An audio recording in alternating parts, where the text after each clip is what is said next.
realidad ng buhay elektrisyan. Hindi biro ang pagiging elektrisyan. Minsan mabigat, minsan naman masaya. May mga araw na pagod ka, pero ang bayad lang sa'yo. Boss, salamat. Yun lang ang makukuha mo.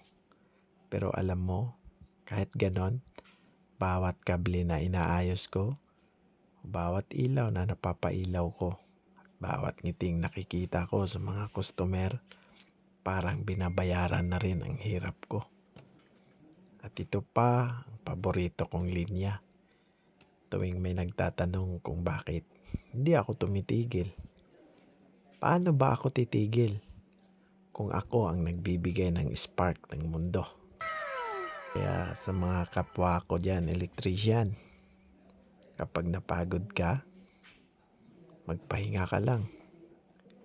Tandaan mo, ikaw ang dahilan kung bakit may liwanag ang buhay ng marami. Kaya tara, usap tayo mga master.